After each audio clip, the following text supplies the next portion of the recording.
Bonjour. Prête? Je suis prête. Alors, moi j'ai l'habitude de faire un diagnostic qui est le même pour tout le monde, qu'on ait 15 ou 95 ans. J'appelle ça faire mon Sherlock Holmes. Alors, ok. Quel âge vous avez? J'ai 33 ans là. Ok. Alors, au niveau de la santé, Arthrite rhumatoïde.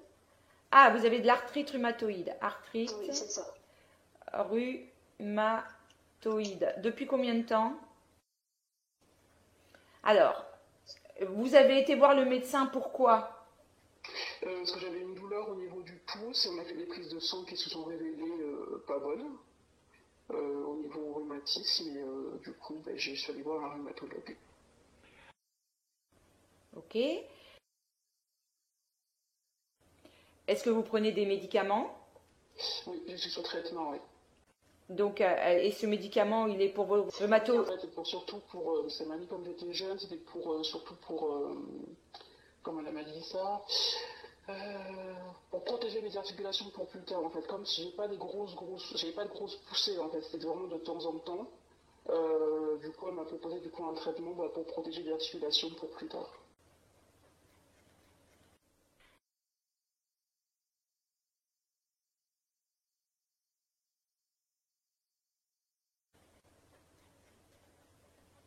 Est-ce que vous voulez bien... Est-ce que vous avez ce document ce médicament sous les yeux?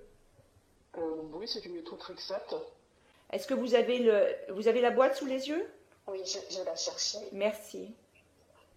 Vous pouvez aller à la rubrique effet indésirable. Ouais, Donc ça commence par effet indésirable grave. c'est ça. Alors allez-y, lisez-moi.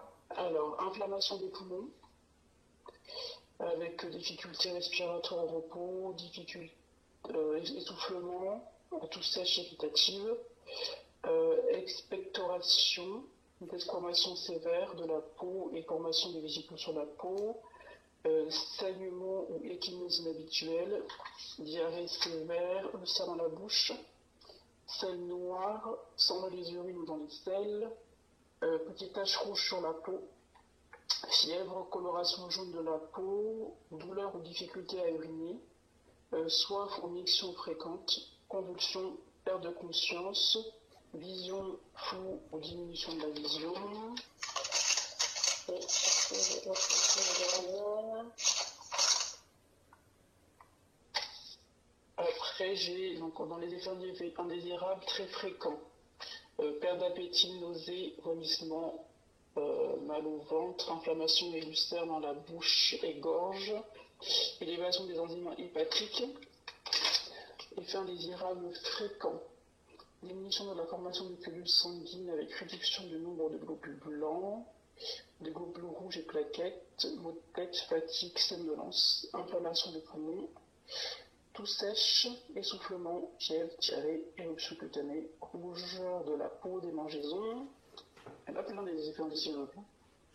Peu fréquent, diminution du nombre de cellules sanguines et plaquettes, étourdissement, confusion, dépression, crise épileptique, inflammation des vaisseaux sanguins.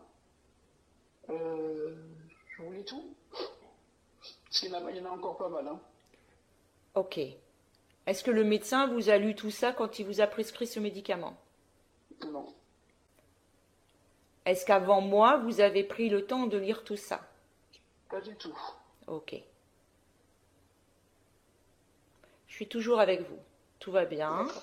Tout va bien. Alors, moi j'ai pris mon premier cours de chimie à l'âge de 15 ans. Et j'ai appris la chimie avec un stylo et un papier à la main. Et ça veut dire que je posais les équations. Le professeur, elle disait voilà ce que nous mettons dans le bécher. Moi, je posais les équations. Dites-nous qu'est-ce qu'il y a comme résultat. Je lui rendais ma copie. Je lui dis voilà, ce qui va se passer dans le bécher, c'est ça. Il va se passer cette réaction, et le résultat, ça sera ça. Et l'expérience confirmait ce que j'avais trouvé avec mon papier et mon stylo, en posant les équations. Quand vous lisez effet indésirable sur la notice d'un médicament, ça veut dire que le chimiste ne sait pas ce qui se passe. que pour savoir ce qui se passe, ils ont juste testé le produit sur des gens et ils ont trouvé que ça donnait ça. La seule et unique fois de ma vie où j'ai été confrontée à tester sur ce que j'appelle des cobayes humains, et encore c'était un produit qui allait sur les cheveux, j'ai dit non. La personne, elle est venue me voir, elle m'a dit, ça vous plaît ce que vous faites? Je lui ai dit, ça c'est pas de la chimie ça. Mais évidemment que la majorité des gens ne savent pas ce que je suis en train de vous dire. L'industrie pharmaceutique, elle a fait passer dans la tête des gens ce qui s'appelle la balance bénéfice-risque. Vous avez entendu parler de ça? Ah mais moi je suis chimiste, moi, et j'ai le respect de l'être humain qui est en face de moi. Tu ne me parles pas de balance bénéfice-risque. Je n'ai pas fait des études de chimie pour qu'on me parle de balance de bénéfice-risque. Vous vous rendez compte des effets indésirables qu'il y a à ce que vous avalez tous les jours? Oui, je me rends compte.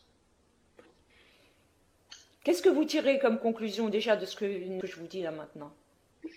C'est qu'on m'injecte quand même quelque chose qui a quand même énormément d'effets, je pense, sur ma santé, sur mon mental et sur ma vie. Et vous comprenez l'importance que j'ai vraiment des connaissances de chimie et de physique? C'est pour ça que je suis aussi effarée qu'il y ait des gens qui se décident guérisseurs du matin. Ils se lèvent le matin, je suis guérisseur. Mais où on va là? Où on va?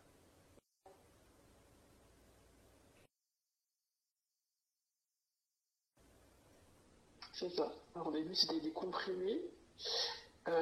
Et depuis 1 an, je suis passé sous injection. Ok.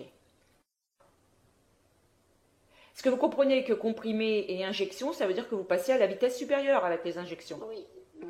Comme je ne suis pas spécialisé et que je fais confiance du coup à ma rhumatologue, du coup, il me disait qu'il faut passer sous injection pour que le médicament fasse plus, effet plus rapidement, quoi. Et la douleur est toujours présente. Donc la douleur est toujours présente, mais le médicament ne sert à rien et les effets indésirables, là, ils sont augmentés du fait même qu'on le fait par injection cette fois-ci. Peut-être qu'il faudrait que j'arrête tout ce qui est les médicaments sous injection. Peut-être? Ou sûr? C'est votre corps. Et jusqu'à preuve du contraire, vous en avez un seul pour faire avec tout le long de votre passage sur Terre. Jusqu'à preuve du contraire. Qui est responsable de votre corps?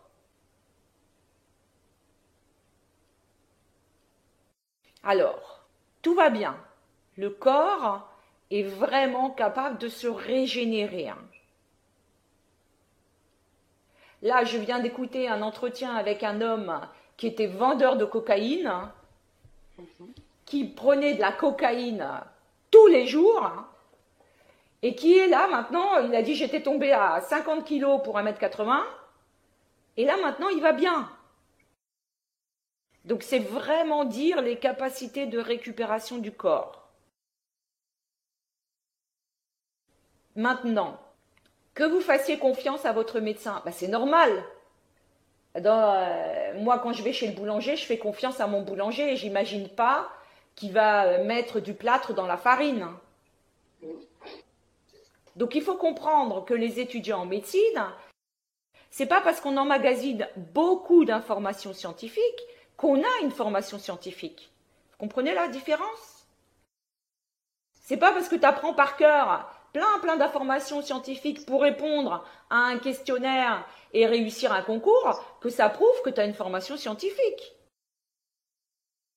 Une formation scientifique, c'est une manière de raisonner. Mais malheureusement, oui, beaucoup de gens ne le savent pas. Ils sont convaincus que les médecins, c'est des scientifiques. Pas du tout.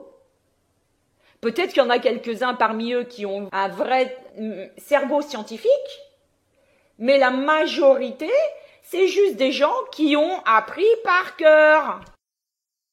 Et comme dans n'importe quel enseignement, ils ne vont pas remettre en cause ce qu'on leur apprend. Parce que je n'ai pas du tout la formation d'un médecin, d'un futur médecin, je peux remettre en cause ça. Et aussi parce que je ne suis pas obsédée. Moi, ce qui m'intéresse, c'est la santé. J'ai envie de dire, je n'ai pas le syndrome jésus-christique. Je ne suis pas obsédée par je vais guérir les gens, je vais guérir les gens, je vais guérir les gens. Parce que c'est ça qu'on fait croire aux médecins, qui vont avoir le pouvoir de guérir. Moi, je suis juste là pour vous accompagner dans votre processus. D'accord. Je sais qu'il y a beaucoup de gens maintenant qui se lèvent un matin et qui disent « je suis guérisseur ». Moi, je suis juste physicienne et ça fait 30 ans que j'étudie toutes ces questions. La guérison, c'est vous qui l'avez. Le pouvoir de vous guérir, c'est vous qui l'avez. Est-ce qu'on est bien d'accord là-dessus? Oui, je suis entièrement d'accord. Mais moi, j'aime pas les charlatans qui disent j'ai le pouvoir de te guérir. Même Jésus-Christ disait il sera fait selon votre foi.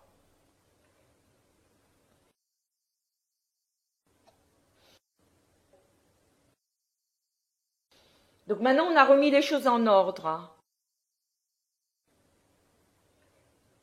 Maintenant vous avez suffisamment fait de travail sur vous pour comprendre que s'il y a des difficultés dans votre vie, ça vient de vos mécanismes de pensée.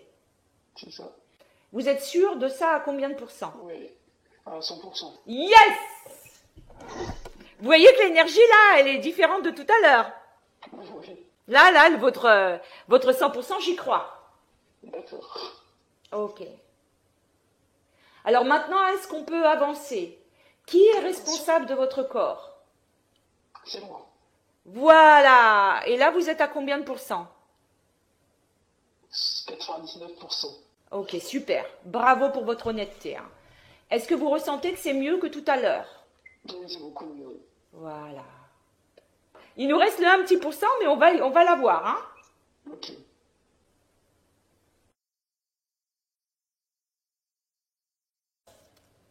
L'arthrite rhumatoïde, elle vient de pensées rigides. Elle vient de gens qui, justement, refusent le changement. Et tout ce qui est articulation, ben, c'est justement le mouvement, le déplacement. L'arthrite rhumatoïde, ça vient des gens qui cristallisent leur colère, leur ressentiment, et qui restent scotchés là-dessus. Est-ce que ça résonne juste, ce que je vous dis?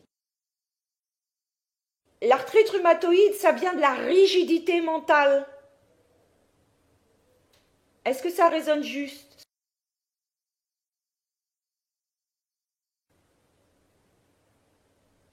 C'est ça. Vous venez de me le dire, je suis ancrée là-dedans. C'est ça qui se cristallise. D'abord, on va le voir dans la formule sanguine, et après, il faut bien que ça aille se mettre quelque part, cette cristallisation, ces cristaux, cet ancrage dedans, comme des statues. Je suis figée là-dedans. Vous voyez l'image des statues? Eh bien, c'est ça, les articulations qui ne bougent plus. Je vous assure, cet après-midi, je vais me promener, je vais les sentir, mes articulations. Je vais dire, waouh, quel kiff! Ça bouge, je ne suis pas une statue, là.